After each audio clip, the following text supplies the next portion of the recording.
totalement la structure de construction de chemin de fer, par exemple, dans un pays comme le Cameroun. Parce que, bon, non, pour l'instant, on n'a pas encore un réseau ferroviaire très étoffé. Voilà. Nous avons l'histoire des ports. Il y a un port à Douala. Il y a un port à eau profonde à Kribi. Il y a aussi un port à eau profonde à Pointe-Noire. Il y a un port à eau profonde du côté de Bata. Il y a un port à eau profonde du côté de Malabo. Il y a un port à Lagos. Il y a d'autres ports à Tema, à Cotonou. Quel est, j'allais dire, du point de vue du développement économique de notre pays, l'urgence de faire cette tirée de port sans qu'il y ait une espèce de jonction, j'allais dire, de construction pensée, profondément pensée, qui nous projette vers un progrès économique uni, solidaire, c'est-à-dire bien articulé sur des valeurs propres que nous avons, sur des possibilités, mais surtout sur la capacité de créer une espèce de cohérence du point de vue qui devait plutôt booster notre économie. Ça apparaît de plus en plus comme des espèces d'éléphants blancs. Vous savez, vous êtes en plein cœur de Daido, dans la capitale économique de notre pays, et vous subissez de plein fouet depuis un certain temps la question des délestages sur le plan de vue de la fourniture en électricité. Mais au même moment où une entreprise, une ambition noble comme For You est en train de décoller, elle doit inclure dans ses charges aujourd'hui des espoirs, comment dire ça, un pôle de dépenses aussi important que le fuel pour entretenir un groupe d'électrogènes. Alors qu'au même moment, on nous parle des barrages, le barrage de Menvele, qui est venu en renfort au barrage de Deya et au barrage de Sonlolo. Les barrages de Natigal n'est pas encore opérationnel. Il y a Menvele, il y a Lompanga, et je ne sais pas si j'ai oublié un troisième, je vais un peu vite dans ma tête.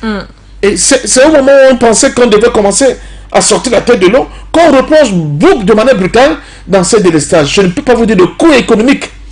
Moi, je suis dans la zone industrielle de Bassa, de ce que ça produit pour les petits opérateurs, pour les PMI, pour les PME qui sont autour de ce pôle économique. Donc, voilà les problèmes de cette cohérence-là, dont on attend tant de la part de nos États. Mais imaginons un instant que l'Afrique centrale, à l'image de la Guinée-Conakry, de Mali et de Burkina Faso, se jette dans ce construit historique qui est la nécessité pour nos États, n'est-ce pas, d'aller vers l'unité politique. Je peux vous dire que non seulement nous allons trouver des moyens adéquats et à court terme, mais surtout, nous serons capables de dimensionner des projets qui vont en réalité essayer de créer des supports pour rattraper le retard économique abyssal que nous avons vis-à-vis d'autres pôles émergents sur le plan économique. Et ça, c'est une nécessité cardinale pour nos États, pour nos institutions, pour nos pays et pour nos peuples. Et les peuples l'ont compris.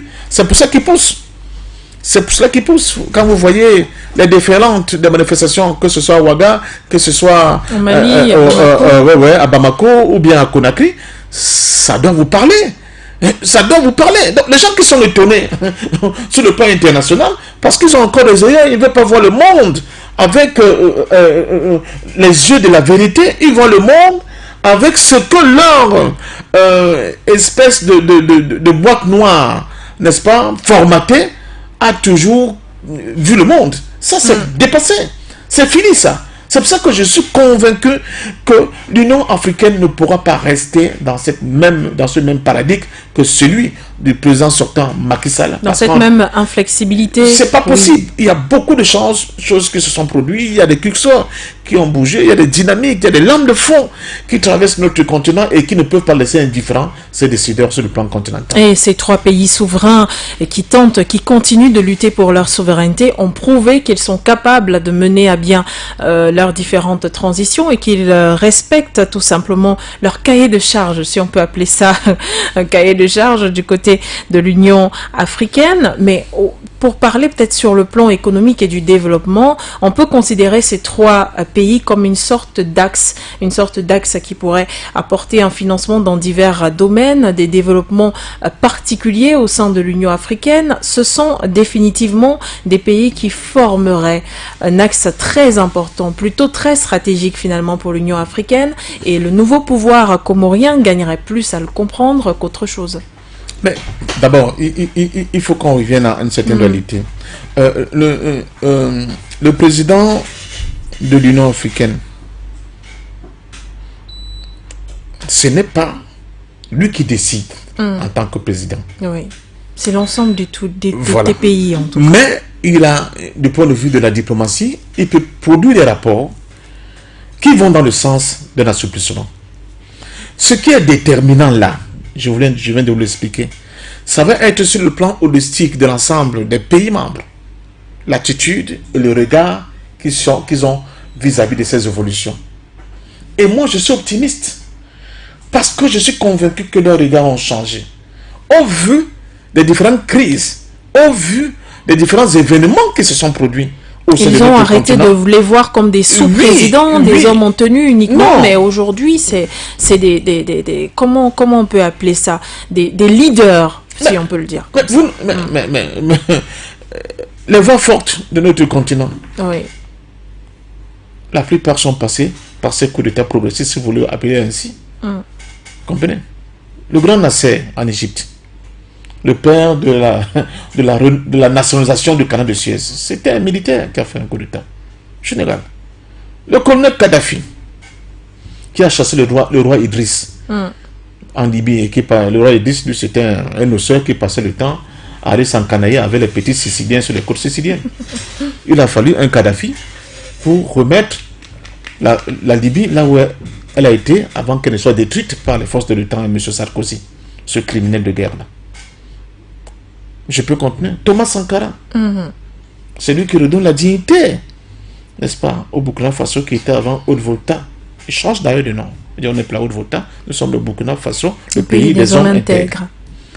Jerry Jones Rawlings, lui aussi, le capitaine Jerry Jones Rawlings, au Ghana, c'est lui qui met fin à cette descente aux enfers du Ghana, surtout avec le manteau de la corruption. Celui qui redonne un sens à l'État ghanéen après la parenthèse fermée de Kwame Nkrumah. C'est lui qui est même le père du multipartisme actuel, c'est-à-dire que nouvelle formule et de la démocratie au Ghana. C'est lui qui a été capable de dire je fais 2 mandats, je ne remplis plus. C'est lui qui pose les fondamentaux du Ghana moderne. Mais c'était un militaire à la base. C'était un capitaine d'armée, aviateur. Donc, on ne peut pas... C'est-à-dire quand on parle des coups et c'est là où c'est dangereux. Et là encore, sous nos yeux, nous avons vu... C'est-à-dire que 2 traitements différents, 2 approches différentes, 2 constellations différentes par rapport à cette question de coup d'État. Le Mali, le colonel Assimi Goïta arrive au pouvoir sur une poussée de la ferveur populaire, la détermination populaire, et ça rime à cette volonté de son peuple de manière légitime pour dire, ok, nous assumons nos responsabilités parce que nous sommes en guerre, nous sommes les mieux lotis aujourd'hui pour pouvoir répondre à ces aspirations populaires. C'est le peuple qui a dégagé, n'est-ce pas, ce président issu des élections. Il faut le savoir. Oui. IBK a été dégagé par le peuple. Ce n'est pas un coup d'État. Et les militaires n'ont fait que reprendre la main quelque chose qui sortait des entrailles du peuple pour que ça n'aille pas dans tous les sens. Deuxièmement, au même moment, le maréchal du Tchad, Idriss Déby Itno, est tué dans des circonstances non élucidées jusqu'au jour d'aujourd'hui. Vous savez, on a tenté ce fameux procès. Des rebelles du FACT. Quand on a voulu confondre avec le procès des assassins d'Idriss Déby, c'est un non-sens. Tout le monde sait aujourd'hui. Et au même moment qu'on avait ces 2 situations, quelle a été l'attitude de l'Union africaine? On a vu pour l'Afrique de l'Ouest, pour le Mali. Le bâton à la main. Oui, c'est-à-dire que sous la contrainte de l'UMOA, de la CEDEAO, Macky Sall imposait des sanctions radicales contre le Mali. Mais pour le Tchad, rien. Au contraire. On a vu le président français, M. Emmanuel Macron, venir lui-même adouber un putschiste. Parce que la constitution tchadienne est claire.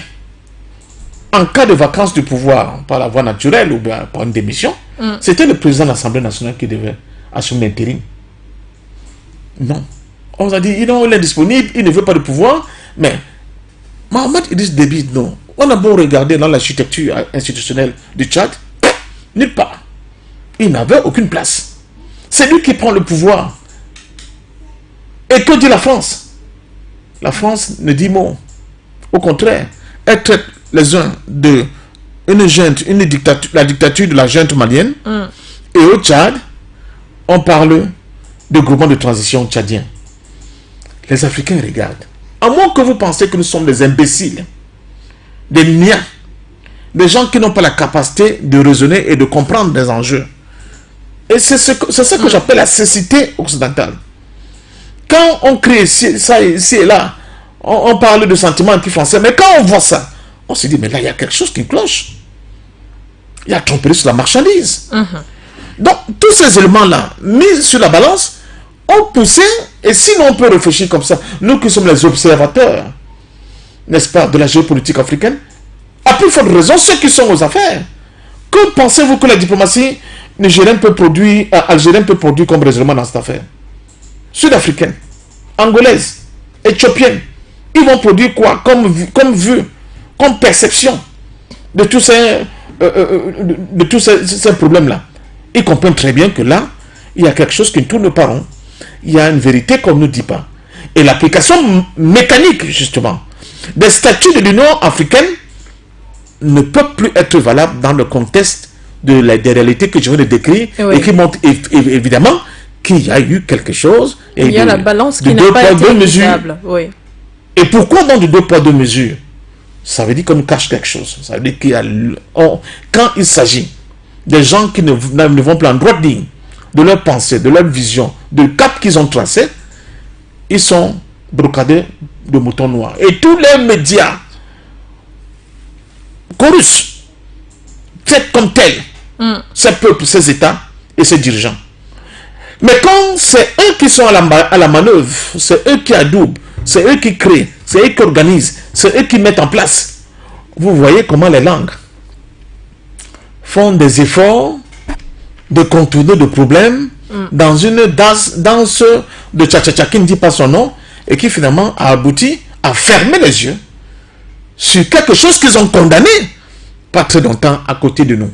Donc, ça prouve tout simplement que si l'Afrique d'hier n'a pas pu décoller, c'est parce que sur le plan d'une certaine architecture, cette Afrique-là a été assujettie aux intérêts étrangers. Elle a été dépouillée de toute forme de souveraineté. Elle a été empêchée de prendre en main sa propre destinée. Et c'est ça qu'il faut redéfinir et qu'il faut reconstruire aujourd'hui. Et je pense aujourd'hui que beaucoup de filles et de fils d'Afrique sont bien conscients que l'Afrique ne pourra pas décoller si on ne règle pas ce problème de fond de la réappropriation de notre souveraineté. Et les Comores, plus que tout autre État, sont de plein pied, sont en face de cette grosse contradiction. La question de Mayotte, elle est là. Pour les Comores, Mayotte est comorien. Pour les Français, Mayotte appartient à la France. Et vous voyez les bisbilles que ça produit au niveau de l'océan Indien aujourd'hui. Nous sommes toujours dans cette volonté de ces pays occidentaux, la France en premier, de ce refus de décoloniser.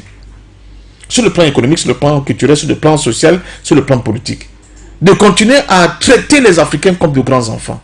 De refuser de comprendre ce que tout le monde comprend. Le sacré-saint principe du droit des peuples à disposer d'eux-mêmes. Ils n'en veulent pas. Nous sommes libres. Nous sommes libres en tant qu'État, en tant que nation, en tant que peuple, de nous mettre ensemble et de tracer nous-mêmes notre propre destinée. Je dis pour sortir là, princesse Cassandra, les États-Unis d'Afrique et d'Amérique, les USA, les États-Unis d'Amérique, est-ce que beaucoup de nos enfants, je parle beaucoup plus à notre jeunesse, est-ce qu'ils sont au courant que c'est un conglomérat de plusieurs États qui étaient indépendants avant de fédérer pour être ce qu'ils sont là aujourd'hui? Un État comme l'État de Californie, si vous mettez l'État de Californie hors de l'Union des USA, c'est la 3e puissance mondiale sur le plan économique. 3e puissance mondiale. C'est-à-dire que devant la France, devant l'Allemagne, devant le Japon même. C'est la 3e puissance mondiale. C'est pas si vous le comprenez. Mais, ils sont des forces dans cette union, cette fédération des États qu'est que sont les États-Unis d'Amérique. Et c'est ça qui fait la force des États-Unis d'Amérique. La force des États-Unis d'Amérique, c'est aussi parce qu'ils ont à leur sein des États aussi forts, aussi puissants économiquement que la Californie.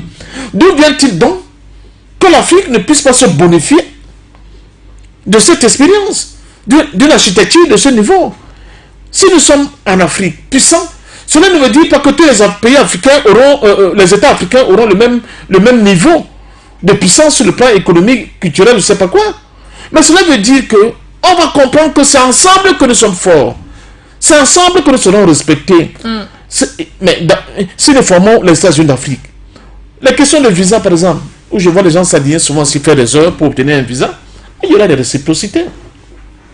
Si nous ne sommes pas libres de venir chez vous comme nous voulons, vous aussi vous serez plus libres de venir dans notre continent comme vous voulez. Et je suis convaincu que le regard du reste du monde vis-à-vis des Africains en général, de l'homme noir en particulier, va changer. C'est la voie royale. Nous n'avons pas d'autre chemin que d'aller vers cette possibilité de fédération politique, cette union politique de nos États. L'exemple du Mali, de la Guinée-Conakry et de Burkina Faso sont les prémices de ce tsunami qui va se produire sur le plan continental. Nous sommes obligés d'aller vers là. Et c'est ça. C'est pour ça que les autres freinent des quatre fers.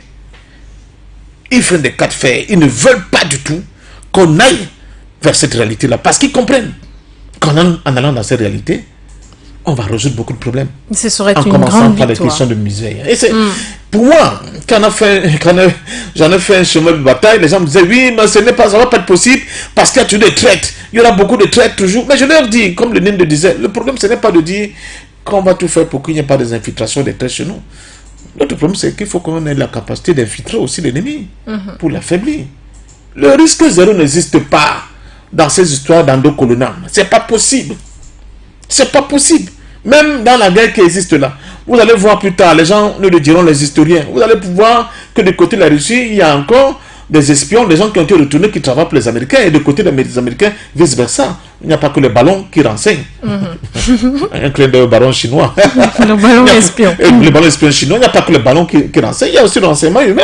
Oui, ils réussissent à retourner les citoyens des pays tiers pour qu'ils travaillent à leur compte.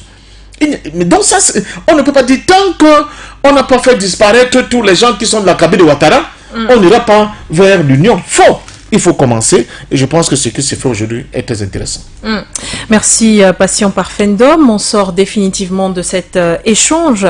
Je rappelle l'émission Regard panafricain sur notre chaîne de radio 96.3 FM For You Radio, nos différentes plateformes internet, Facebook et YouTube, sans oublier notre télévision For You Télévision Africa. Eh bien, pour sortir, on fera une brève, je vais dire un bref condensé. On parle donc de cette levée des suspensions des pays en transition politique, notamment le Burkina Faso, le Mali, la Guinée-Conakry. Les Comores sont appelés au secours à cause de cette passation, bien sûr, entre le Sénégal et le pays susmentionné. On a des pays qui ont avancé sur le plan politique, sur le plan de leurs différentes transitions, mais est-ce qu'on est sûr que les pays africains qui comportent cette Union africaine seront satisfaits du type d'avancée?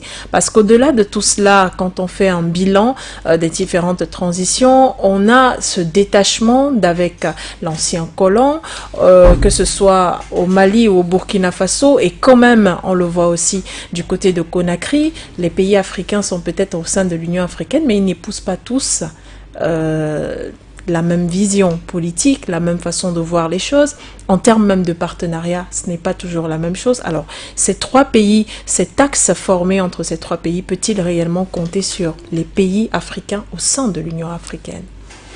Je vais répondre à votre question en deux temps. Premièrement, j'aimerais, ça c'est une petite, c'est un exercice que je donne à nos amis qui nous écoutent, nos téléauditeurs. Oui. Qu'on essaie de faire le bilan de nos États, comme ils sont là, des différentes orientations politiques et économiques qu'ils ont pris sur le parapluie des Occidentaux. Quelles sont les avancées? Quelles sont les avancées? Les dividendes, c'est quoi? Prenons le cas de Gabon. Oui. N'allons pas loin. Prenons le cas de Gabon, qui est plus riche que le Qatar et le Koweït réunis. Mais où est le Gabon? Où est le pétrole du Gabon? Le manganèse du Gabon, l'uranium du Gabon, on n'en parle pas beaucoup. L'exploitation de l'uranium a commencé peut-être avant les indépendances au Gabon. Avec toutes les conséquences. Ce train qui a été balancé dans un lac au Gabon, avec toutes les conséquences sur l'environnement, sur les hommes. Le Gabon est où? Mais pourtant, le Gabon est dans une architecture, n'est-ce pas, institutionnelle, n'est-ce pas, qui va taillé selon des volontés. Il y a des élections, il ne faut pas de coup d'État, mais le Gabon est où? Je prends cet exemple parce qu'il est évocateur de l'échec de ce système. Ce système a échoué. Il ne faut pas qu'on ait peur de le dire.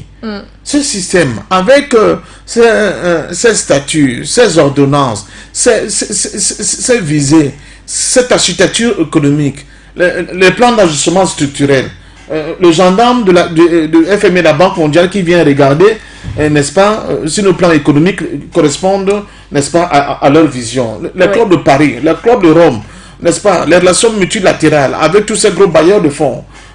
Ça a donné quoi? L'aide étrangère, l'Agence française de développement, tout ça là, tous ces dons, toutes ces aides, ça produit quoi?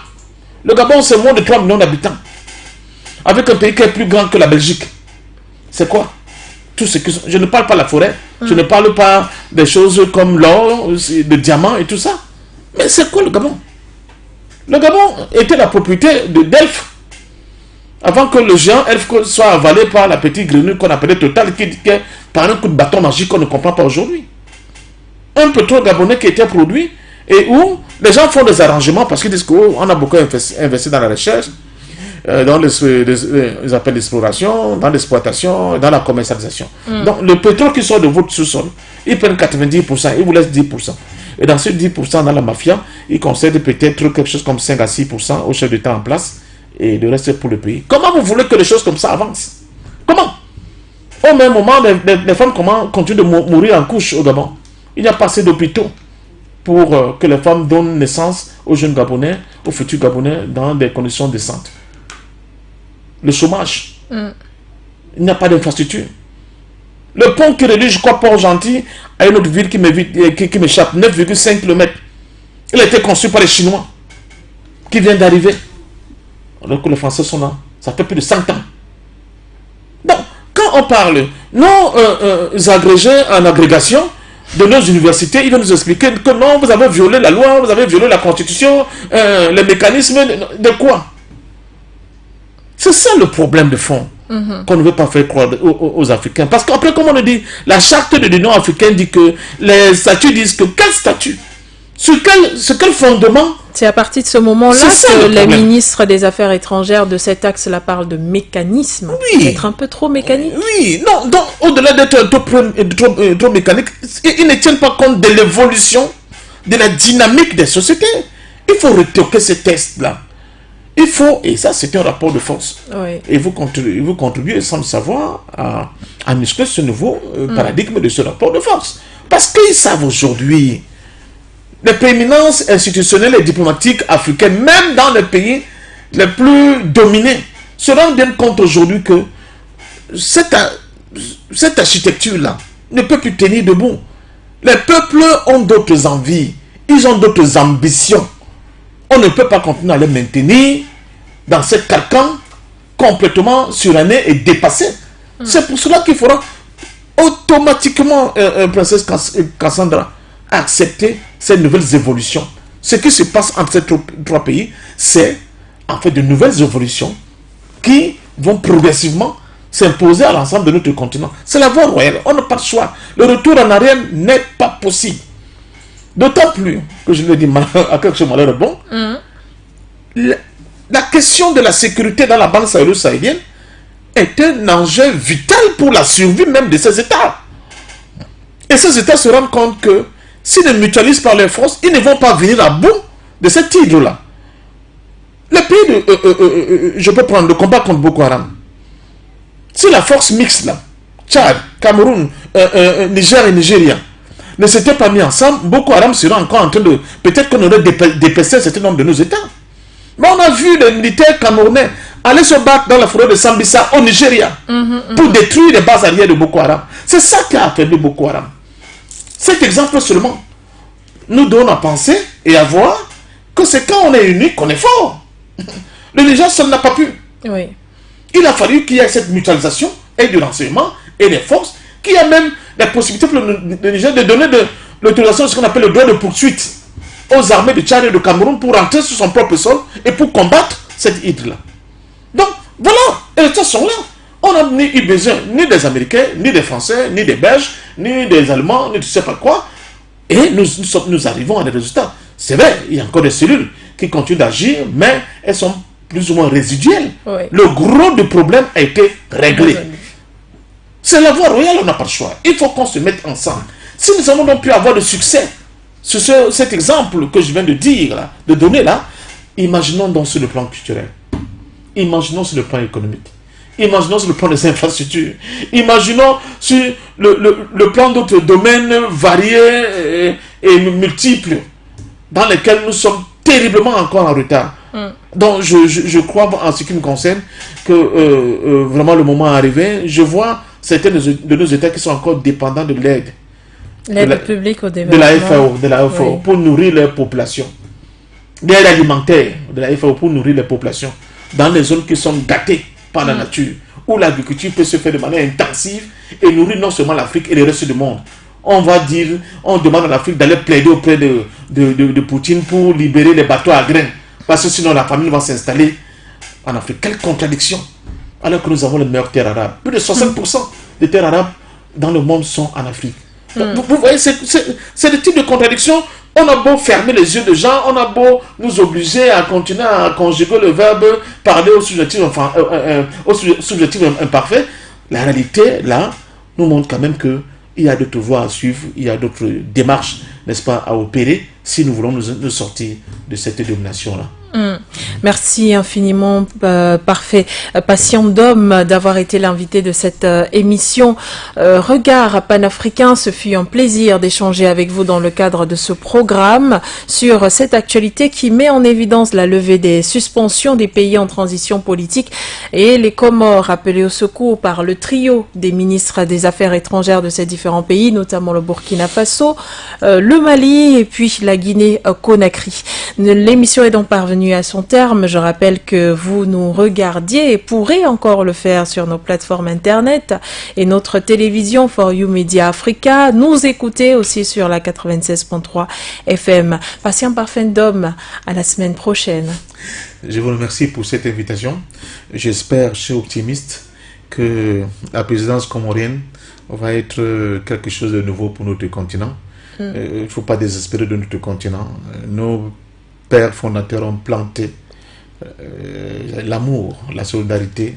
L'Afrique, c'est un humanisme, c'est ça aussi le panafricanisme. Je suis un peu sûr et certain que nous allons assister à des évolutions positives dans le cadre du traitement de ces dossiers de sanctions contre ces pays qui nous sont chers au cœur. Merci à la partie technico-artistique qui s'est chargée de nous produire ce soir, ce matin, peu importe où vous vous trouvez, le temps qu'il fait. Au revoir à tous et rendez-vous demain, même heure et différents contenus.